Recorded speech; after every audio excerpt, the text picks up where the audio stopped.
Hey, welcome back to the Aerospace Executive Podcast. Today, I have got Rich Allen from Frisco, Texas, on with me. Thanks for being here, Rich.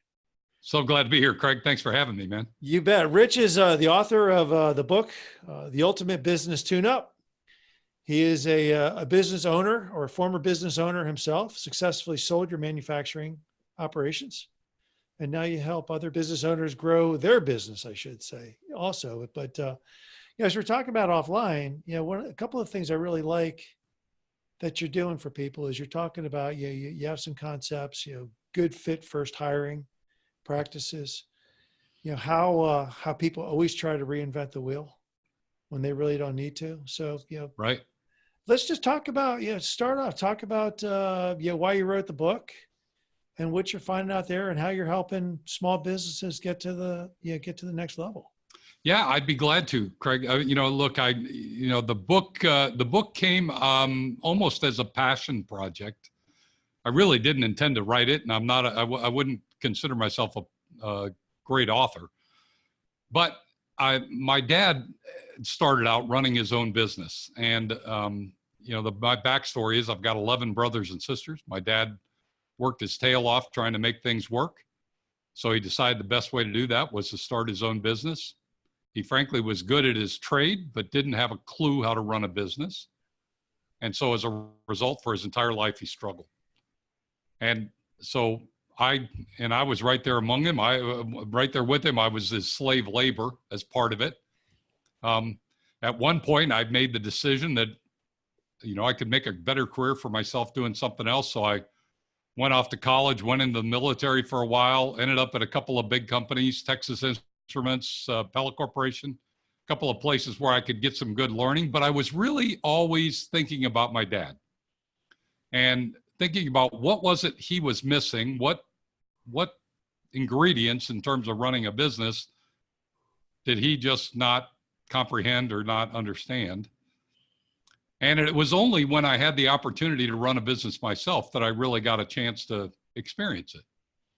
And so it was that experience that gave me the opportunity to both see what it really took to run a business. And the net result was I got a chance to write a book and tell my dad's story and explain why I think a bike is a perfect metaphor for a business.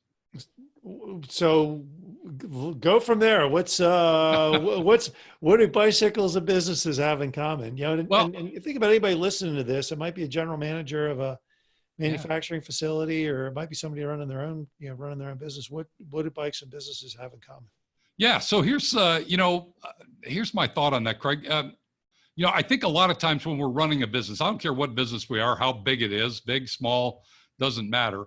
Oftentimes, the people running the business are schooled in business in some way. They probably have an MBA or they've done some intensive study.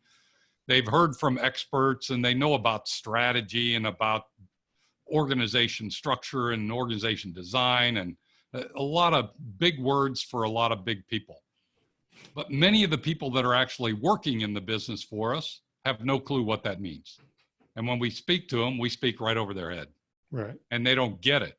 So they just assume that when we talk about being in a strategy meeting, they think we're off just wasting time. They're actually doing work. We're not doing anything very important. So I had this idea that perhaps we ought to talk to our employees, our team members, a little bit more in language that they could recognize and understand. So I had this brainstorm idea that a bike actually is a perfect metaphor for a business, in that every component of a bike, I can basically talk about how that fits into a business. And Craig, as you go through it, it's actually amazing at specifically detailed this is in terms of how business really works, right? We steer a bike with using our handlebars. How do we steer business? We have to steer business with a vision and with setting standards and having a larger purpose. Everything has a related element to a business. Right. And so I just started using this, and all of a sudden, everybody on the team said, oh, I know how a bike works. So I know what's wrong with our business now that you're using that terminology. And they started to help me fix the business. Okay. So and it was It was kind of brilliant. I didn't have to do the work. All I had to do is say, guys, look, our business is like this bike. So let's just talk about what's not working on the bike. And they'd tell it, and we'd go fix it. We'd tune it up. And so over a 7-year period, we took a $30 million business and tuned it up into a $150 million business. And that's when our biggest competitor came and said, hey, you own the top end of the market now. We'd love to buy you. Wow. That's awesome. So, what's the most important thing? So you got everybody on board. You said, hey, here's my bicycle. Here's the bike. Here's the business. Obviously processes, uniform processes. Why do so many people want to reinvent? Why, and I ask this conversation, you have this conversation a lot in my practice. Right. Businesses after business, they say, we don't have the right processes in place. Well, in a lot of ways, manufacturing is manufacturing and sales is sales. And, why do people continually try to reinvent the wheel on everything? What should they be focusing on? What should they be? Well, yeah, that's probably the best question to ask is what should somebody who's a senior leader, either a senior leader or an owner or an executive in a business, what should they focus on? And, I think there are 2 or 3 different places where it really matters. One is we have to set a vision. So we have to know where we're going. So we have to steer the business. Mm-hmm. And a lot of times, if we want, whether we're recruiting somebody onto our team or we've got somebody already there, we've got to paint for them a picture of the future that is so compelling for them that they want to go along with us on the ride. Look, we even have to do that at the time when they're a prospect and We'd like to hire them, right? So we got to know what we want the business to look like in 5 years because everybody in the business is asking the question. You got to know this.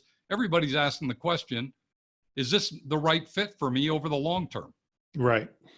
And so we have to paint a picture of what the long term looks like so that they can see whether that's suitable and something that inspires them. And oftentimes we don't. Oftentimes we ride our bike with our hands in the air. Yep. Right. And we're not steering. So we have to do that. I see that so often. Companies, people go in for interviews with a company, senior level, general manager, mid, whatever. And they're trying to get excited about the business. And then they go meet the team. And the team isn't excited about the business. Right. And you're like, well, if they're not excited, how are you going to get somebody to come in and be all fired up? I was reading Urban Meyer's book. Right. Yeah. His new one. Yeah. I've got, I'll just say right up front, I've got mixed feelings about Urban Meyer, and reading his book is to me, it's a double-edged sword. Right. But the one thing he could do is inspire some really good recruits. Yes. To come to Florida or Ohio State. Right. I'm thinking about, I like to use sports analogies. Texas Tech basketball beat Louisville the other night up in New York. Texas Tech beat Louisville. Last year they were in the NCAA finals. You got a coach who inspires people to bring people to Lubbock, Texas. If people can't get excited about their own business, what makes them think they're going to get somebody else on board? That's right. And you have to get excited about it. You have to tell the story. You have to express the enthusiasm. Look, as a senior leader is half of their job is being a cheerleader. Right. For what's possible. Absolutely. Right. Yeah. I got to hold people accountable. That's another part of it. I've got to apply some discipline, but largely I've got to be inspirational. Yep. And so, Craig, one of the places where, obviously, and in what you do, and many of you, the folks that you're connected with, people issues in a business or when someone is needing someone to join the team. So the way I think about that is the people on the team sit on the seat of the bike. Right. And so you've probably ridden a bike, as I have, where the seat isn't positioned properly. Right. And frankly, it's not a fun ride. Yep.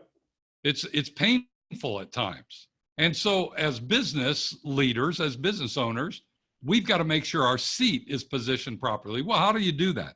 Well, you have to have the proper hiring process. Yep. You have to have a solid onboarding program. You have to have a good compensation program, a good rewards program, a good incentive plan. You got to have a good communication plan. You got to get your team involved in community activities, right? All those things are all about positioning the seat so that people say, wow, this is the place that suits and fits me perfectly. And then I can pedal hard. Then I'll work hard for the team. And I really like to do it. Yep. But without any of those, right? If you don't have a good hiring process, or you don't know, if you're just, scatter shooting, trying to do it on your own, thinking you're the best hiring manager. Oftentimes we know that business leaders aren't. We can already tell because of the people they have on the team, or the people that were there and didn't work, or were there and left. So you got to put those systems in place. How did you inspire people to see your vision to go from 30 to 40 to 60 to 80 to 100? You're 150, and somebody comes in and says, "Hey, I like this." How did you inspire your teammates to help you get there? There were a couple of marquee moments, I would say, Craig, in that process. One was when I obviously shared the model and got everybody excited about it, and they started to see that, look, every part of the bike is important. So, the sales guys aren't more important than the guys in the shop. The guys on the shipping loading dock were just as important as the people in the office. That was number one. The second thing that I did, though, that was really, I think, hugely impactful is I identified the things that we had to get right. And I then tried to put in place a program so that they would get excited about making those things happen. So what I did is I picked 5 metrics. I had one that had to do with customer satisfaction, one with productivity, one with safety, one with attendance, I think one with quality, right? The key things that we do in any business.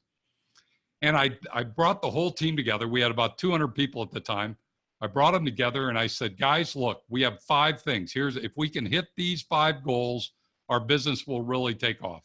So here's what I'm going to do with you. If the first month that we can hit all 5 of these targets that I had said that we had set, I said, the first month that we do that, I'll put all of your names into a drum and I'll pull out one name and I'll give that person my personal vehicle. I'll give you my car. And at the time, they raised their hand and said, okay, what is it? And I said, well, it's a 2-year-old Jeep Grand Cherokee. They said, air conditioning? Yeah, air conditioning. AM, FM stereo? Yep. 4-wheel drive? Yeah, it's got that, right? I mean, they just, so I said, look, I'm going to drive it until we get all these 5, and then one of you will get it. I'll give it away to you. And they all said, wow, that's an option. Okay. So they all got fired up about it. Every time I visited the shop, they would come out, they'd be on my car, kind of looking at it, right? Checking it out, asking me how it was. I said, look, I'm still driving it. 5 months later, we hit all 5. Wow. We had a party. We booked the surf ballroom in Clear Lake, Iowa, which was the last place that Buddy Holly played before his plane went down. Trivia question from the past. We booked the surf ballroom. I took my car, took my Jeep, had it detailed out. We rolled it onto the ballroom floor, invited all the employees and their families. We had a big dinner. Had my wife there, had a big drum. We rolled the drum, pulled out 20 names, 20 finalists, had them come up on stage. And then I said, one of you is the finalist. One of you is walking out of here with my car. And I said, but if you want, we're going to pick down to 10. But if you want right now, I'll give you $200 cash to pull your name out of it. One guy went down to 10, down to 5. Anyway, we pulled out the last ticket. It was a 28-year employee working on third shift in the maintenance department. And I signed over the title to him. He got in the Jeep and he drove it out of the showroom. Yep. Out of the party. Party. And then I went back up on stage and I said, look, I've got an hour and a half drive back home with my wife and she's not very happy with me right now. But I said, here's what I do know. I know that you can do anything you put your mind to. Yep. And I'm going to expect that we're going to make all of our targets from this point forward. And we did. Yeah. Gordon Bethune. Gordon Bethune did that at Continental Airlines, years Really? ago when he was a CEO. He basically said, "Yeah, hey, look, here's the metrics that we need to meet." I think his biggest one was on time. On time. We leave the gate on time. And if you hit a mark, every employee in the company got $100, and Wow. every month that the company hit the mark, every employee got $100. And it came to you'd have guys on the ramp that would be they'd sell their mothers to get that airplane out on time, so they collect their $100. Right. But once again, it's putting it around it's putting the metrics in the right place, but showing people, hey, the vision as to Right. why we need to do this and what's here for. And doing something that they can relate to, Yeah. that matters to them. Right. The $100 a piece. I mean, I'm sure they worked together to make that happen because they all knew they were all going to win. In my case, they banded together and they said, hey, let's screw the boss. Let's get one of us is going to get his vehicle. Let's go do that. Right. I was cool with that because it got them to come together as a team. Right. And it was a lot of fun.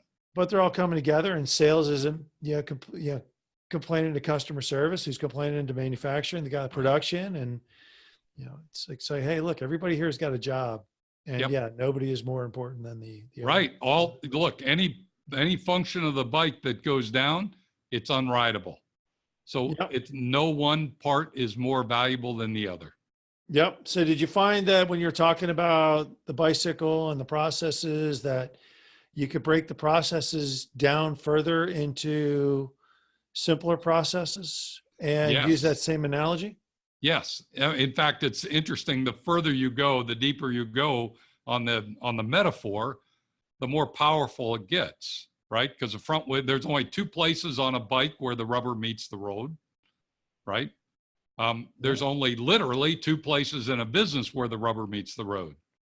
So the two fundamental places, the front wheel represents our ability to win new customers. And there are three components that have to be in place to do that. There happens to be three components to a front wheel of a bike.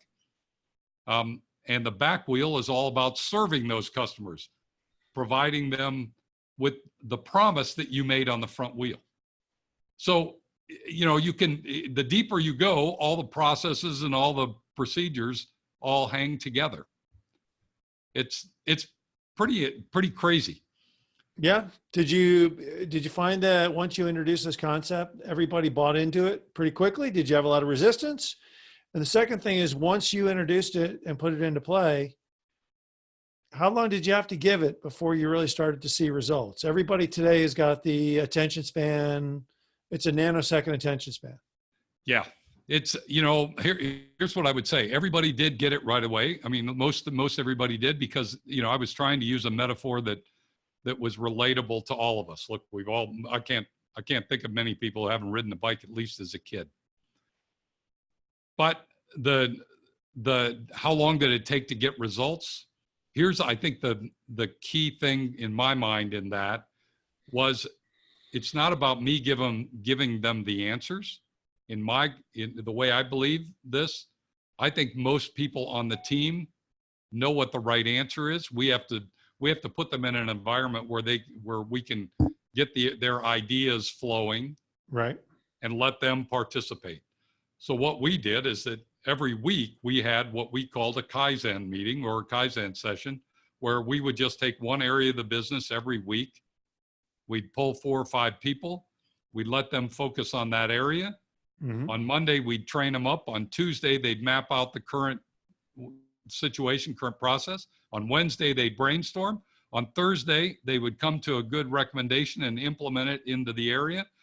And on Friday, we'd celebrate. And so we just walked our way around the business, process by process, area by area, getting them involved, letting them come up with the ideas. And as soon as we started to do that, they started to build on one another.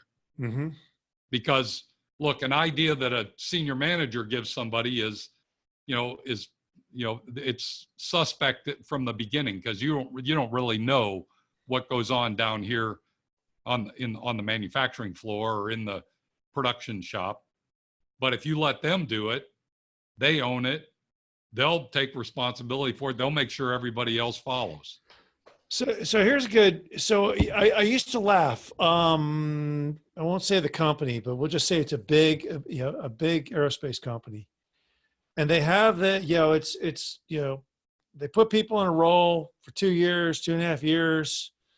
They lead a team, probably a P&L, and then they roll out. And I used to laugh because, I talked to somebody for 2.5 years, they'd move on. And then I'd pick up the next person. I'd meet the next person who takes their chair and I say, okay, well, what did you do? And they say, well, the last, our customers, the last guy, the customer deliveries were way off. Quality, Right. Quality sucked, Right. whatever else. And so you improved quality and you improved customer deliveries and, oh yeah. It's all great. Now we're back to, whatever level. Then the next person comes in and says, so somebody's lying. That's all I could say is either somebody's lying.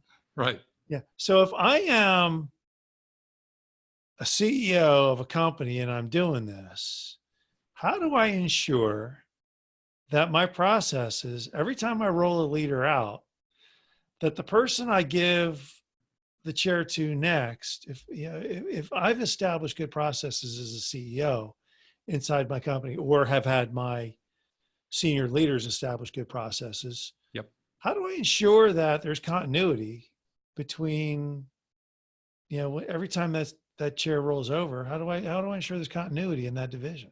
I mean, that to me seems like there's a lot of companies out there that, they have these leadership programs or these leadership chains. And, Right. I got to think that that's just a challenge in itself, is to making sure the next person doesn't want to put his or her Yeah. personal stamp on something, doesn't want to make changes just to make changes.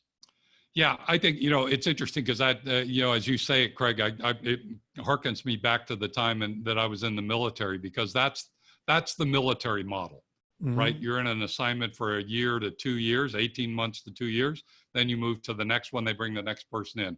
And in the military, the reason it works in the military is because it's a very disciplined, structured methodology. In other words, every role has very defined um, responsibilities, and there's a protocol, if you will, when you're in the military for how we do business. You rarely see somebody who comes in and they change the dynamic in how things are operating. Right. Yet when you get in a corporate world and you want to, and it's a good model, it works really, really well. When you do it in the corporate world, though, if you don't have the principles that you believe in as a company really well defined and really well articulated, everybody wants to come in and put their own mark on it. And the way that I put my mark on it is, right, I beat down the guy that preceded me Mm-hmm. and lift myself up. And a lot of times you get a lot of movement back and forth into what matters most. Right. So I think what needs to happen is the senior leaders have to say, guys, here's what's most important to us. And it's whether it's the 5 or 6 principles or the behavior set or the deliverables, the standards of delivery that we're going to accomplish. And everybody has to work to those same common goals. Right. Right. The other thing I would tell you is, here's the other thing that I've come to learn, because I used to do this. I was a VP of HR for Texas Instruments and also for Pella Corporation before I had the opportunity to run one of their businesses. We put in place long-term incentive plans for key leaders like this, ones that we felt had the ability to run a business one day.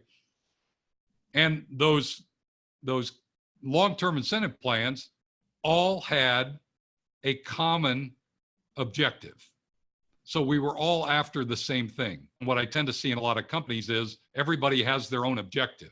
So my goal may be one thing and my counterpart's goal may be something else. Well, we could take the business in different directions. Right. Based on what our own what's going to incentivize us. We had them all pointing to the same thing. Gotcha. And when you do that, it doesn't matter what role you're in, the long-term goal is still the same. Yep. And I think that's critical. Without it, everybody tries to just simply boost their own position while they're in the role that they're in. Yeah, it's not about the other guy or girl being bad. For you to be successful doesn't mean the other person has to be unsuccessful. It's, hey, No, but this I is, have to yeah, find my right. way to stand out. Right. And that's what I find is too many people find their way to stand out is, hey, look, uh, Right. it's the wrong Like you way. said, somebody's not being honest. It's the wrong way. It's like, hey, look, the other guy was good. I tried to make him I tried to do what he did Right. a little bit better. Right. It's a better model. Yeah. Fit Yeah. first hiring. It's a big part of your book. I mean, it's a big part of your Yes. consulting practice. Talk about fit first hiring and how people should be, looking for the right people in their organizations. Yeah, so you'll probably have a huge opinion on this, given the role that you do and the thing you're an expert at. But here's what I ran into, Craig, was that if I was successful in helping them with the business and helping get the business structured and start growing, the first big challenge they had is that they needed new people, or perhaps they had some of the wrong people, and we had to let them go to bring on some of the right people. Mm-hmm. And what I have learned over these years is most everybody, when they hire, when they go out and they put job postings up, and you could do this today. If you look at most job postings, 90% of it is about the skill required for the job. Bingo. 90% is about skill and all the limitations or certifications or requirements for the job. Yet I've yet to see somebody ever not be successful in a job because they didn't have the skill. It was because they didn't demonstrate the right behaviors. Mm-hmm. It was because, in my mind, they didn't fit in the culture right. Yep. So when I started to see this, I said, wow, well, I'm going to help you do this. So I stood up a new element of the business called Fit First Hiring, meaning we're going to worry about fit first. And so what we do when we post jobs, if you look at the job postings for my clients through that process, 90% of the job posting is about behaviors. We're looking for people who have these kinds of behaviors. Mm-hmm. I don't care yet about your skill. Right. I can train a skill unless there's a certification involved, but for the most part, right, if they have to be a pilot, they got to have that certification. Mm-hmm. But I can train most skills. I can't train behaviors. Right. So I'm going to worry first. I'm going to screen down. I'm going to first cast a wide net. I'm going to tell everybody, and I'm going to look at the job posting as if I'm in the marketing part of the business. This is the greatest company to work for. We look for people like this. I'm going to get a lot of people to say, I want to do that. I'd love to work for a company like that. I find the people who have the fit. Then we can do our screening activities to get down to the person who has the skill to go along with the behaviors. Yep, absolutely. Yeah, no, it's interesting. Culture is huge. Yeah, Southwest Airlines in your neck of the woods.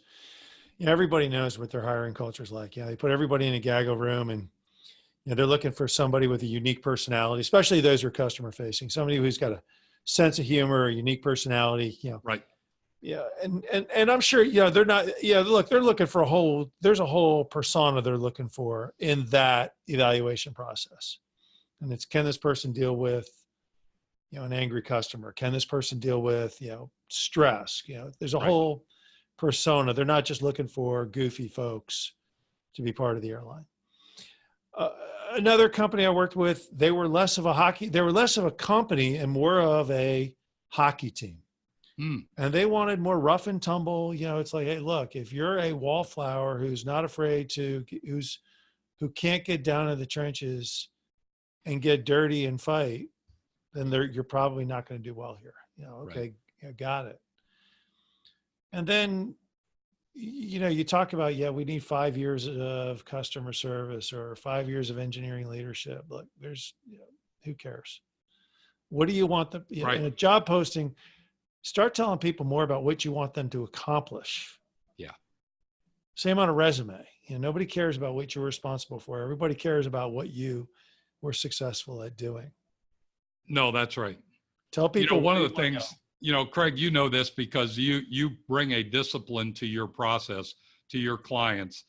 And the one thing I tell most business leaders, business owners, is the hiring process needs to be very disciplined, needs to Yep. be very structured. It needs to be very rigorous. I believe if your hiring process is really simple and quick, if it's easy to get in, it's easy for people to leave. Yep. But if somebody goes through a fairly rigorous process and they go through a multi-step hiring sequence and they earn the right to get that, to win that job, they're going to feel more committed to stay in the position. Absolutely. Yep. And so, the more, that's why I'd say no one should ever hire based on a quick one-time interview. I'm done. This is the guy or gal. Wrong approach. They need to go through a multi-step process, I believe, where they have to earn the right to join the team. My next door neighbor in my office complex is a venture capitalist. He's got 4 or 5 businesses he's invested in, and they use a series of personality tests. They want to know at least, they don't really use them for hiring or firing decisions, but they want to know who the person is, how the person needs to be managed. I find that most hiring failures has less to do with the person who failed and more about the company around them. I have conversations that they didn't work out. Why? They weren't a good fit. Why? And then you go to what did you do?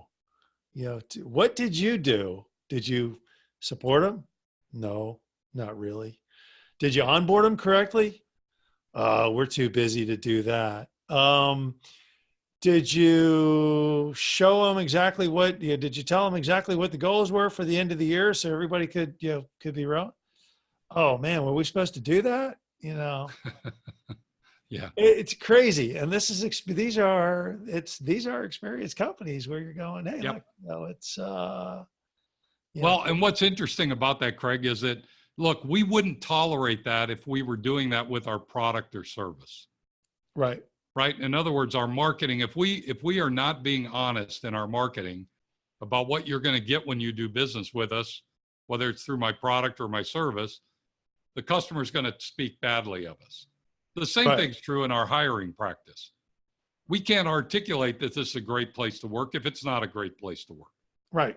So we can't sell it as something that's really good, which is oftentimes, I think, what happens is, it's like, hey, come on, you're going to be a part of a great team and this, you're going to get all this support. And then you come in and you're left alone and there is no teamwork. Yeah. Well, I'll use your bicycle analogy. And it's like, hey, look, if I'm riding down the road and the bicycle breaks, that's on warranty, send it back for warranty. If you backed your car over it, that's on you. Yeah. That's on you. Yeah. Let's talk about why this isn't working. And I use that with people, That's funny. I just had a conversation today with potential client. They're like, hey, look, we just felt like we needed to make a change and we're calling you to help us. Why did the last person not work out? Okay. Let's go. Most times it's internal. Yeah. Yeah. So I like the fit first type of deal. So we've been doing this about 40 minutes now. Yeah. And I love the concept. I love the fact like, hey, look, don't reinvent the wheel. How do people, so The Ultimate Business Tune-Up is your book. Yes, it is. So on Amazon, where's the best place for people? Yeah, you can find it on Amazon. Yeah, it's there. You can find it on most retail outlets.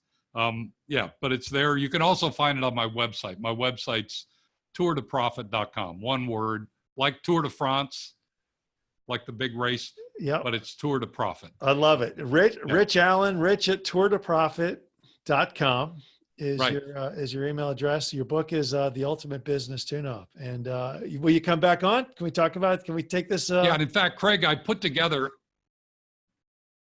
What's that?